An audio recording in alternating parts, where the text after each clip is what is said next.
సోదరి సోదరుడా, ఆ సభికులందరూ భయపడినారు, వణికిపోయినారు. కావలి వారు సచ్చిన వారి వారే పరుండినారు. దేవుని కార్యమునకు ఏ మనుష్యుడు నిలబడలేడు. ఆయనను ఏ మనుష్యుడు తాకలేడు. తనంతట తానే ప్రాణం పెట్టడానికి వచ్చినాడు. దాన్ని పెట్టే అధికారం ఆయనకున్నది, తిరిగి తీసుకునే అధికారం ఉన్నది. అయితే సర్వ మానవాళి రక్షణ నిమిత్తము ప్రాణము పెట్టి, సహోదరి సహోదరా, సర్వ మానవాళిని నిత్యము జీవింపజేయటానికి, నిత్య సంతోషముతో నింపటానికి, ఆ పరిశుద్ధ రాజ్యంలో కూర్చుండబెట్టడానికి ఆయన మృత్యుంజయుడై తిరిగి లేచినాడు. ప్రియ సహోదరి సహోదరుడా, ఈ గొప్ప మర్మమును తలపోసుకుంటూ దేవుని వైపు చూస్తూ ఆయన పాదములు పట్టుకొని బ్రతిమలాడు. అంతేగాని సమాధుల్లో పరుగును ఎత్తవలసిన అవసరం లేదు, లేకపోతే పడిపోయిన బండలలో నిలబెట్టవలసిన అవసరం లేదు. సహోదరి సహోదరుడా, లోకంలో పాపము కొరకు పరుగులు ఎత్తవద్దు. క్రీస్తు వారి శిలువ యొద్దకు పరుగెత్తు. నీ హృదయంలో పేరుకుపోయిన బండలను బయటకు తీ. సమాధుల్లో ఉన్న బండలను, పూడిపోయిన బండలను పైకి లేవనెట్టడం కాదు, హృదయంలో పాపమనే పూడిపోయిన బండలను బయటకు తీ. వాటిని పగలగొట్టు. క్రీస్తు వారితో సహవాసం చేయి. నీ జీవితంలో గొప్ప భాగ్యత. రేపు మోక్ష రాజ్యంలో నీవు కూర్చుండబోతున్నావు. సహోదరి సహోదరుడా, అంతటి గొప్ప త్యాగము నీ నా మేలు కోరి ఆయన చేసినాడు. గ్రహింపున్నదా? పరిశీలన చేసుకో. సహోదరి సహోదరుడా, అపనమ్మకముతో ముందుకు వెళ్ళవద్దు, అల్ప విశ్వాసముతో ముందుకు వెళ్ళవద్దు. ఆయన యుగ యుగములు జీవించి ఉన్నవాడు. ఎవ్వరు ఆయన ప్రాణము తీయలేరు. ప్రియ సహోదరి సహోదరుడా, ఆయన మాట వింటేనే యేసుప్రభు వారు దేవుడండి, రక్షకుడండి, నాకు చూపించండి, నేను నమ్ముతాను. పిచ్చి ప్రశ్నలు వేయవద్దు. తప్పకుండా నీకు కనబడతాడు. అయితే పాపులమైన నీ యొద్దకు నా యొద్దకు ఆయన రాడు. నిన్ను నన్ను ప్రేమించినాడు. అయితే నీ నా పాపమును తీసివేసుకుంటానికి ఇష్టపడే వ్యక్తులమైతే తప్పకుండా నీ యొద్దకు నా యొద్దకు వస్తాడు. నిన్ను విడిచిపెట్టేవాడు కాదు. మరణము ఓడిపోయినది, అన్నీ ఓడిపోయినవి, లోకం ఓడిపోయినది, శత్రువైన సాతాను ఓడిపోయినాడు, సమస్తాన్ని జయించినాడు. మృత్యుంజయుడై తిరిగి లేచి, సహోదరి సహోదరుడా, జయించి సింహాసనాసీనుడై తండ్రి కుడి పార్శ్వమందు ఉన్నాడు. నీవు నేను జయించగలిగితే అదే నీ నా జీవితంలో ఈస్టర్. అంతకంటే ఇంకా గొప్ప పండుగ లేదు. సహోదరి సహోదరుడా, జయించి తండ్రి సింహాసనం ముందు కూర్చున్నాడు. నీవు నేను జయించినట్లయితే ఆయన ప్రక్కన నిన్ను నన్ను కూర్చుండబెట్టుట కొరకు ఈ లోకంలోనికి వచ్చినాడు. ఎంతమంది మీ సహోదరి సహోదరుడా, దేవుని వైపు చూసేవారేమి. జయించడం అంటే ఏదో నువ్వు పోరాటము కాదు, కానీ లోకానుసారమైన పోరాటము జయము కాదు, కానీ పాపముల మీద జయము. సహోదరి సహోదర, శారీరక కార్యముల మీద జయము, నీ తలంపుల మీద జయము, చూపుల మీద జయము, ప్రవర్తన మీద జయము. సమస్త ప్రవర్తన యందు ఆయన అధికారమునకు ఒప్పుకొనటము. సహోదరి సహోదరుడా, ఇలాంటి భక్తిని అలవర్చుకొని ముందుకు వెళితే నీ భాగ్యము ఎంతో గొప్పది. సహోదరి సహోదరుడా, స్వాధీనముల్లో దేవుడు స్పష్టంగా చెప్పినాడు, 3వ దినమున తిరిగి లేపబడతాడు. ఆయనను నమ్మలేకపోయినారు. ఈ దినములలో కూడా రక్షణ సువార్త ప్రకటింపబడుతూ ఉన్నది. ఆయనను లేఖనములు నమ్మలేని మందమతి స్వభావంలో, అవివేక స్వభావంలో ఇంకనూ చాలామంది ఉన్నాం. సహోదరి సహోదరుడా, నిన్ను బట్టి నన్ను బట్టి కదా ఆయన ఎంతగా దుఃఖిస్తూ ఉన్నాడు. ఎందుకైనా వీరి కొరకు ఈ గొప్ప కార్యము చేసినది. సహోదరి సోదరు, ఎందుకైనా వీరిని నేను ప్రేమించినది.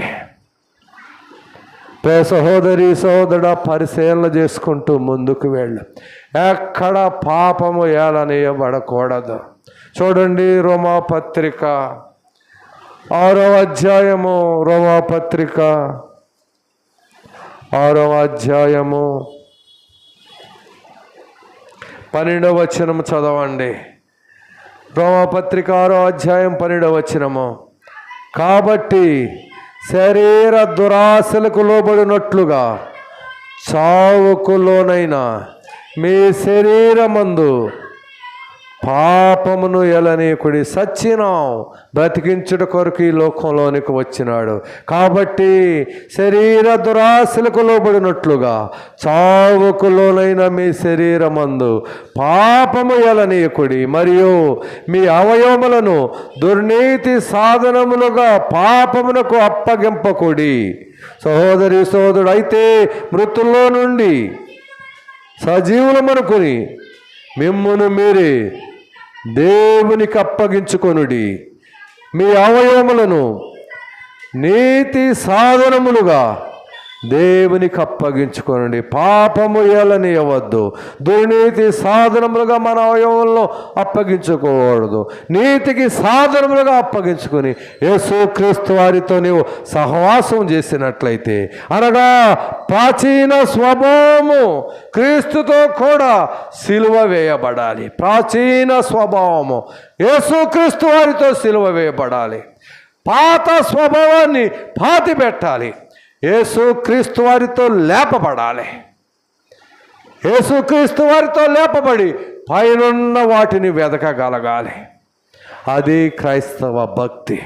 సహోదరి సహోదరుడా, అలాంటి భక్తిని అలవర్చుకుని నీవు ముందుకు సాగగలిగినట్లయితే నీ జీవితంలో ఎన్నడూ ఓడిపో. ఆయన పరిశుద్ధ దేవుడు. నిన్ను నన్ను ఎంతగానో ప్రేమించినాడు. నీ కొరకు ఘనమైన సిలువ త్యాగము చేసినాడు.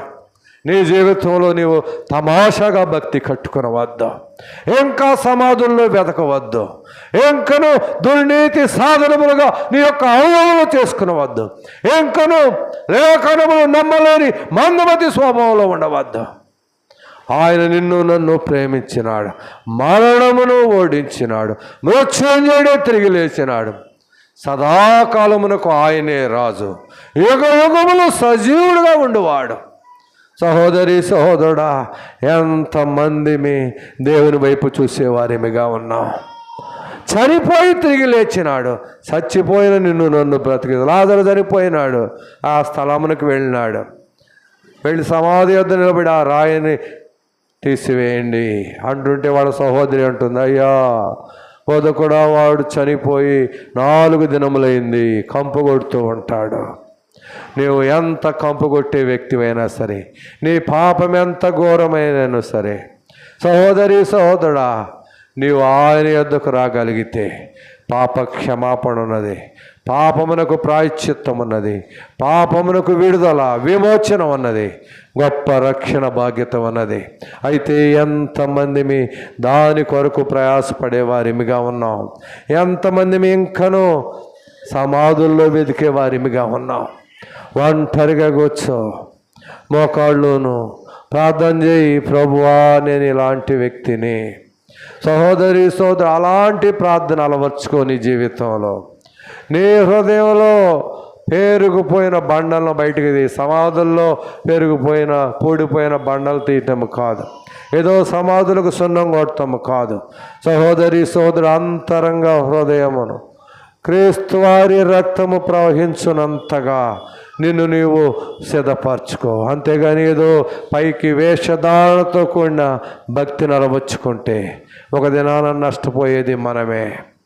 వారిని గురించి దేవుడు ఏడుస్తున్నాడు. అయ్యో వేషధారులైన శాస్త్రులారా, పరిసయ్యులారా, మీరు సున్నము కొట్టిన సమాధి వంటి వారు. పైకి అందముగా తెల్లగా శృంగారింపబడినారు, కానీ సమాధి తవ్వితే ఏముంటుంది? సచ్చిన వారి ఎముకలు కంపు కొడుతూ ఉన్నది. నీ అంతరంగ హృదయము, నా అంతరంగ హృదయము పరిశీలన చేస్తే కంపు కొట్టేదిగా ఉండకూడదు. శత్రువైన సాతాను నా హృదయంలో ఇంకను నివసించినట్లయితే నేను కంపు కొడతాం. పాపపు వాసన, దుర్వాసన. సహోదరి సహోదరుడా, అయితే యేసుక్రీస్తు వారికి స్థానం ఇస్తే పరిమళ వాసనగా దేవుడు నిన్ను చేయబోతూ ఉన్నాడు. అయితే ఎంతమంది గ్రహింపు కలిగి ఆయన వైపు చూసే వారిమిగా ఉన్నాం. సచ్చిన నిన్ను నన్ను బ్రతికించడానికి వచ్చినాడు. అయితే నీ పాపములు ఆయన రక్తంలో కడగబడాలి. కడగబడితే పాపమునకు ప్రాయశ్చిత్తం వస్తే ఇక ఎన్నటికీ చనిపోవు.